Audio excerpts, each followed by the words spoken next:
Hey everybody, it's Mike and welcome to Chip Damage. And tonight we are talking about the E3 2021 Square Enix press conference. Yikes.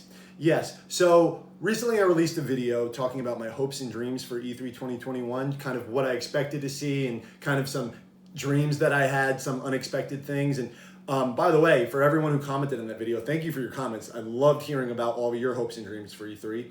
But in that video, I kind of emphasized my hope for the Square Enix press conference. Yes, I am a giant Square Enix fan. I love Final Fantasy and Kingdom Hearts and Nier and a number of their other titles. So I always look forward to what they have to show at any press conference. But you know, E3 is the big one. That's the one everyone kind of sets their sights on and gets their hopes up real high. And you know, Square Enix has had some good press conferences in years gone by, especially the kind of blowout reveal for Final Fantasy VII Remake, where they also showed like the trailer for the Final Fantasy VII 8 Remastered trailer and a number of other cool stuff. Yeah, so you know, I hate to say that maybe my expectations were set a little too high. I think many of you who've seen that press conference know where I'm going with this. And you know, to start, if you love that press conference, if there were a bunch of games that you're really into and you're excited for, I'm happy for you. And this isn't an attack on you. These are just my thoughts, my opinions on what they showed, what I think they were missing, what I think they should do next, and where they kind of went wrong. Because I think the general feeling out there in the ether is that it wasn't a very great press conference. But let's dive deeper into that. And if you like what you're about to hear, please consider subscribing. And regardless of what I'm about to say, let me know what you think. Please comment below. I love having discussions with you guys, hearing your opinions. And like I said, this is in no way an attack on anything that you may have liked. But without further ado, let's get into it, shall we? So on my prior video, some of the things that I was hoping to see was, number one, any information on Final Fantasy VII Remake Part 2. We didn't get any of that. Nothing. We got another trailer for the Yuffie DLC for Remake Part 1 on the PS5. That's great, but that was already out. That was released earlier this week. And yeah, no info, no update. You know, what are you going to do? So scratch that. Still too early. And let's get this right out of the way. Also, no Final Fantasy 16 information. I was, of course, looking forward to that. Like I said in my prior video, I think that game has a lot to prove to the world. And, you know, Final Fantasy is still, despite what many people may think, a huge IP and the king of JRPGs. The world still has to stop and kind of listen when a new numbered Final Fantasy comes out. And they didn't show anything. It's been a good 7, almost 8 months since we've seen the last trailer for that game. I thought this would be a good time to show it, and I guess Square just didn't think that, so that was kind of a disappointment. I also had here that I wanted to see something maybe Kingdom Hearts related, whether it be a spin-off title or something interesting like that. Nothing like that. No update, no DLC. So, you know, whatever. Kingdom Hearts, they don't pump those out very quickly, so we're going to have to wait a little longer on that. And one prediction I did make, it was more of a prediction on a rumor that was spreading, was that Square Enix would show off their new Guardians of the Galaxy title. And they in fact did. And that brings us to the first part of the press conference. And that is the incredibly long gameplay trailer, cinematic trailer, gameplay demonstration of their new Guardians of the Galaxy game. Yeah, so let's talk about this very quickly. I said in the prior video that I was not very interested in this title when I heard that it had leaked, or that there was a rumor that this game was in development, because I was not very pleased with Square Enix's Marvel's Avengers game that came out late last year. That game was very soulless, felt very corporate, very buggy to begin with, not a great roster of heroes to pick from, very small roster, I should say. There's just nothing about that game that appealed to me, and I'm a huge Marvel Comics fan. I'm a huge comics fan overall, and that game just, from the very beginning, I didn't care about it. I could tell something didn't smell right. And Guardians is a little different, but it's kind of barking up that same tree for me.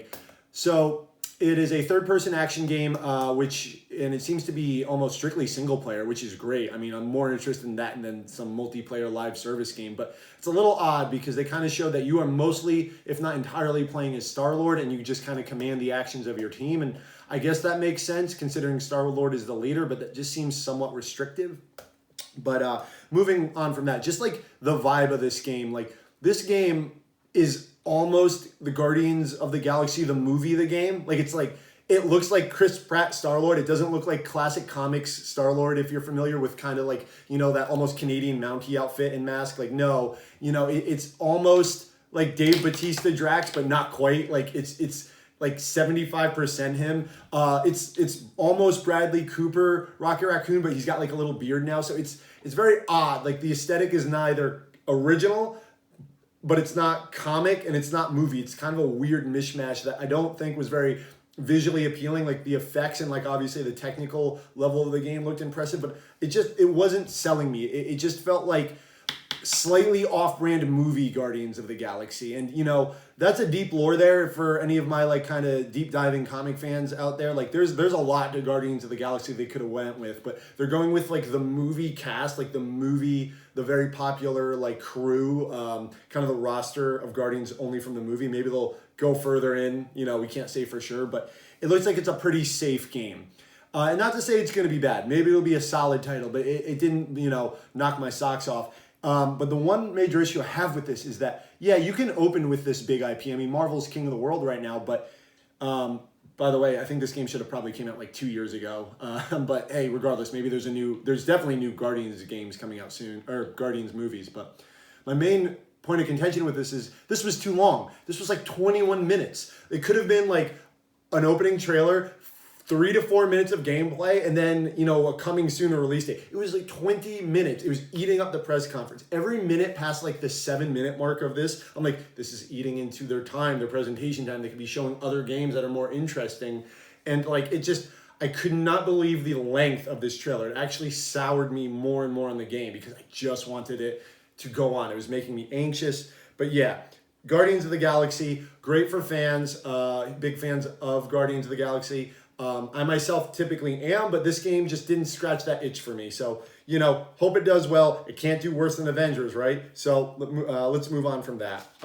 We're going to look at, we're going to skip ahead a little bit because I want to get to some of the bigger points a little later on. One thing I am slightly excited for, Legends of Mana kind of remake remaster coming out. A PS1 classic that I never got my hands on and I've heard great things about. So they only showed kind of like an animated trailer for it, but there's some gameplay out there if I'm not mistaken. Looking forward to that Legends of Mana trailer. If you're a Legends of Mana fan, let me know in the comments below. I want to know if I should be as excited for that game as I am because I'm looking forward to that one. They showed a lot of Life is Strange, which is kind of a growing IP under Square Enix. I myself have gone through the first Life is Strange, and you know, that's just not a game targeted at me. You know, it's not a gamey game. It's more of a almost Telltale-esque, like, you know, kind of story game. And that's great for some, but that's not really what I'm looking for. It never hooked me. It's not really my type of music in the game. That was one thing that, like, that's not my vibe, really. But it looks like there's a lot of heart in those games. I'm happy for fans of that game. But yet again, they showed a lot of that game. Those games are usually pretty brisk. So I think that was eating up a lot of time they could have been showing other games. Or maybe they just didn't have other games to show. But if you're a Life is Strange fan, I think you got a pretty good look at that game. I mean, you know, the main character, she has empathic abilities. But she can read minds, so, like, to a limited extent. So I guess it's like telepathic abilities. But you know, it's cheating a little bit there, but hope you Life is Strange fans are happy out there. But Life is Strange is not an IP that I generally associate as something with Square Enix. Like Square Enix, I'm more of a Eastern, like Japanese game Square Enix fan. So that's kind of what I was looking for more. But good on you, Life is Strange. Hope that game turns out good for the fans. Moving on to something that I am strangely hesitant on, and I wish I wasn't, is Babylon's Fall. Yes, so Square Enix is one of my all-time favorite game developers, but so is Platinum Games. Platinum Games made Bayonetta 2, which is like my third favorite game of all time. I think, you know, this is the team that was Clover Studios that made games like Beautiful Joe and Okami. They went on to obviously make, you know, Bayonetta and Mad World and Anarchy Reigns and Metal Gear Rising. These are some of my favorite games, both gameplay-wise and or stylistically of all time. I love Platinum. Whenever they put their hands on anything, I listen. And their last collaboration with Square Enix was Nier Automata, which was a fantastic game that I loved. But Babylon's Fall, from the initial trailer they showed quite a while ago, something seemed a little off about it. Platinum is wacky. Platinum does best when, like, the reins are kind of off. Like Metal Gear Rising is a wacky game, you know, set in the Metal Gear universe, but they amp it up. Like Bayonetta, Mad World, all those games, they're just crazy. I love that unrestrained freedom, that kind of whimsical rebelliousness, and I just didn't get that vibe from Babylon's Fall. And you know, you'd think that after how wacky and kind of nuts Nier Automata was, I mean, maybe because you don't have Yoko Taro directing, but It just seems so generic looking. Like there's not a lot of color in Babylon's Fall. It doesn't pop. Like, you know, the combat's probably going to be great, but I feel like the world that it's in, it just isn't interesting. Like there wasn't a character or a creature design that really stuck out to me in that. And that's so unlike Platinum. Whenever they do an IP, like there's something visually arresting about it. And to have the budget that Square Enix, I'm sure, is affording them, like, and it just not grab me. I don't know what they're doing. Like, it's a live service multiplayer game. Like I couldn't be farther out from that. Square Enix and Platinum Games are not like the companies you think of when you think like multiplayer live service. I understand Final Fantasy MMOs are incredibly popular, but Platinum and you know, after the debacle that was Avengers, like that just sours it. Like, yeah, it may have great combat, but like that's maybe not enough. Like, you know, I wanted this to be a world I want to invest in, but like I can't remember right now at this moment. I've seen the trailer twice at this point. Anything from any particular character design, world design, or creature. I just remember like chain magic whipping around and a bunch of developers saying like, you know, oh, we took notes from Nier Automata and stuff. And I'm like, Platinum, please, you know, prove me wrong. I want to be wrong about this game, but I feel nothing. I feel null towards it. And I want to know, what do you guys think of that game? Like, are you interested in a live service Platinum game produced by Square in that world? Like, let me know what you think and what can turn you on. I'm really interested. My Platinum Games homies out there, I see you in the comments. Please let me know what you think. And let's move along to probably what is straight out pissing the most fans off. And I really gotta calm myself on this one because this one makes me a little hot under the collar, not in a good way. What are you doing, Square? What are you doing with your first 6 Final Fantasy games? Yes, so if you don't know, and if you haven't checked, Square Enix USA had to make their Twitter private for a minute because it was just getting so much negative feedback from the conference in general, but this announcement particularly. Final Fantasy 1 through 6 were announced in a collection, the pixel art collection, and that sounds fantastic. And it looks like they're in original form. That'd be the first time the West has the original, you know, Final Fantasy 2 and 3, especially 3, come to them. Like we've had remasters and remakes and high def 2D art and 3D versions of Final Fantasy 2 and 3, but like the original 8-bit versions aren't available in the US and I believe Europe as well. And, you know, so that's pretty hyped to have them all in one nice, concise collection. Those are some of the best 8 and 16-bit JRPGs of all time. Final Fantasy 6, call it blasphemous. That's my favorite Super Nintendo JRPG. Yeah, I mean, Chrono Trigger is a close second, but I love Final Fantasy 6. I've replayed that game so many times. It's been a while since you've been able to repurchase it on a console. You know, you can get it on a bunch of different older consoles, like PS1. You can download it on PS3, but it's actually, you can't get it on the PS4 at all. And I thought that would change. I was very happy to see this 1 through 6 collection. And then the end of the trailer happened. And it said Steam and mobile. What are you doing, Square? Yes, those are huge platforms. But here's the thing. Those games are already available in a slightly different form, yes, on those platforms. Just about every one of those games, other than like maybe the 2D version of Final Fantasy 3, you can already download on your phone. And I said this in my kind of predictions and hopes videos, I did not want this on mobile phones. I myself do not play mobile phone games. When I'm out and about, I never have time or never have the need to whip out my phone and play a game. It feels inauthentic. I don't feel like I own the game. And if I'm going to have time to play a game on the go, I'm going to play it on my Switch. And that's what I was really hoping this collection would be released on, is on the Switch. Along with the Legend of Mana and the Saga collections and all these great collections that Square has been kind of putting out, like I said, the Manas, and like they've been very good. The Dragon Quest games, some of the older ones were brought to the Switch. And it's been really great for game preservation and honestly user ease of use, like just being able to pop those classics on your Switch and play them. I mean, it was limited, but you can even get the first Fire Emblem on the Switch. And it would have been great to have the big ones, the Final Fantasy 1 through 6, all on that set, on the go, or on the TV. But no, Steam or Switch, or Steam or phone, where you can already get them. You know, I have a Steam account, but there are versions of those games already available on PC, and you know, not everyone has a gaming PC set up. Some people don't want to play it. Like, yes, you can get a controller, but it's still restricted to the computer. Some people want it on the go or on the TV. So I was really hoping that this would come to consoles I mean, I would have loved to have this on PlayStation and have trophies. Everyone knows how much I love trophies, but to get a platinum trophy like in Final Fantasy 4 or 6 would have been great, or to just bring it on the go. That's what people wanted. That's what everyone wanted. And there's tons of reaction videos already of people being pissed about this being on Steam and mobile. Yes, or I keep saying that. Yeah, Steam or mobile. And that's just not what most people wanted. If you're happy about that, I'm happy for you. If you are a big mobile phone game player, I'm happy for you. If you wanted a different version of these games on Steam, great. But me, myself, this soured the whole conference for me. I thought these Legends should be more accessible. They should be more accessible. Everyone should be able to play these on modern consoles, and it's just not happening yet. Hopefully they remedy this soon, but this was their chance to wow people. E3 is the big boy presentation, and it wasn't there. And it was also like 3 seconds long. They didn't give these games their due. I don't care how old they get. They're the best.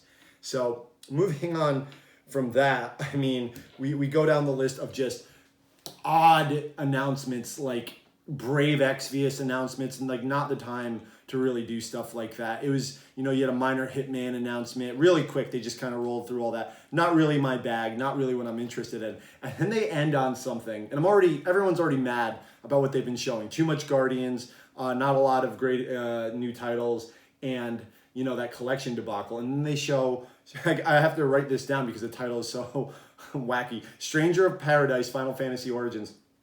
Wow, what is this? So there were some rumors of this, a Muso-esque or third-person action-esque Team Ninja made Final Fantasy 1 reinterpretation, retelling.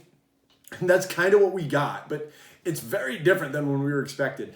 In my mind, when I heard they were making a Final Fantasy 1 Team Ninja game, I was thinking they were going to do an Omega Force, maybe-esque, like Muso game, like Hyrule Warriors, where you could play as the Warrior of Light with his pointy helmet upwards or forward like a thief or something, and it would be kind of light and bright and colorful, much like Hyrule Warriors, and you'd just be like bashing goblins the whole time, like hundreds of goblins. I don't know, that was the image in my head. I'm like, that's cool, I'll play it, sure. No, what we got is more in the line of a Team Ninja, nearly Ninja Gaiden-esque.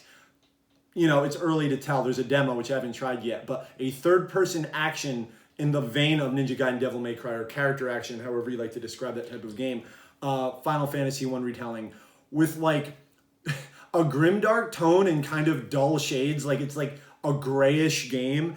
And yeah, I don't know what I think about it. Like, but it has my attention, I must say. Like, it's a stupid idea. Like, we're gonna make a gritty, modern, leathery, gray, adult version of Final Fantasy 1, which has almost like no story. It's like save the princess, stop Garland, or stop chaos, fight Garland. Like, it's a very simple game, but no, we're gonna make like a big character action game with blood, it's like they're trying to almost keep the blood under control. Like, you kill a monster, instead of exploding in blood, it like crystallizes the blood of the creature, like it explodes in blood crystal. Wild looking. Can't wait to see what this demo is.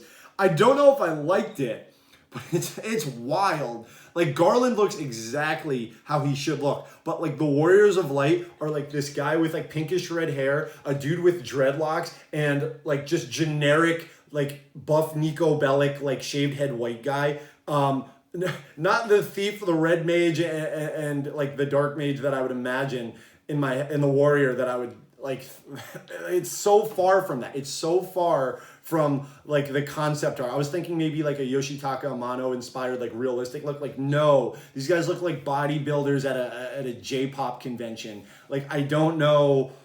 I just don't know, and that's why I'm excited to try this demo. So I don't know if that's a good or bad thing, but maybe that knocked a little bit of sense into me because I was such in a depression after the whole beginning of the show. I mean, it just dragged. I mean, I've seen some disappointing press conferences, don't get me wrong, and I actually sat down and watched that Gearbox presentation because I had nothing better to do at the time, and that was obviously worse. But it didn't hurt as much because I didn't have any expectations for that. I don't like Gearbox games. And, I'm going to have a whole talk on Microsoft, Nintendo, and Capcom as this goes on. But this one hurt. I felt like the expectations were high because Square was kind of had a good few years. They didn't have a great couple years during the 7th gen consoles, but they've had some knockouts. Like Nier Automata, excellent. Nier Replicant, excellent. Final Fantasy 15, I liked it a lot. Final Fantasy 7 Remake, my favorite game on the PS4. They've been doing some good stuff. I mean, don't get me wrong. There's the Left Alives out there, but I thought this was their time to show off their big new IPs, FF16, and I don't know. I mean, very recently they just had their Dragon Quest presentation. I think they should have saved that for E3. If they were to have announced that beautiful like HD 2D Octopath Traveler Dragon Quest game during this, that would have helped a lot. And then at the very end, show the next Dragon Quest 12, just the reveal. That would have made this conference so much better. It would have sprinkled it with some really hype announcements. Dragon Quest is a very quickly growing franchise in terms of popularity in North America, and it's huge in Japan. But I think it's finally starting to get recognized here, so I think they should have put it with the big boys, made this conference a little longer, even though Guardian should have just been shorter, and added that Dragon Quest info here. If Final Fantasy 16 wasn't ready, that's what I would have put in here. I would have taken that title logo reveal of 12 and that HD 2D game and put it here. Why did they just put that out? I mean, this would have been the time to show it. I think you would have had even more eyes on it. I mean, that was a long event as it was, but I would have interspliced it because this just felt soulless. This felt like it missed the mark. Like Square, you didn't know what your audience wanted. Yeah, put out some of your 6 best classic games on mobile. Focus on a Marvel game after you've lost so much credibility with a prior Marvel game. And Babylon's Fall, like live service, that's not your bag. And not Platinum's bag. So I hope I'm wrong about these titles. I hope Guardians ends up being amazing. I hope Babylon's Fall ends up being amazing. I hope Final Fantasy, the remakes, or the pixel remasters of 1 through 6 end up coming to consoles very soon. I hope that somehow I end up loving Strangers of Paradise. I hope that game ends up being tremendous. But right now, I'm not feeling too great about this E3, and a big part of that is this E3, Square Enix conference. It doesn't dampen my hope of playing through Square Enix games. Like I said, I'm really getting into Nier Replicant right now. I'm about to play the Yuffie DLC for Final Fantasy VII Remake, and that's not affected, but really looking forward to this one. I want to know what you guys think. I'm going to wrap this up right now. What did you guys think of the E3 2021 Square Enix press conference? Please tell me if you agree, if you disagree, how wrong I am, how much you're looking forward to these games, how mad you are. I want to know, and I'm going to do my best to comment and make it. I like these videos to be a discussion. I really thank you for joining me. And as a sneak peek of my next video, you've been looking at it right here. I recently received in the mail, a 4K Ultra HD Blu-ray copy of Advent Children complete. This movie is all over the place, but I kind of have a weird habit of whenever a new version comes out, because there's many versions, I just buy it. But that's not what the next video is going to be. The next video is going to be me unboxing the lovely Miss Tifa Lockhart right here, the new figure from Play Arts Kai, her 7 remake.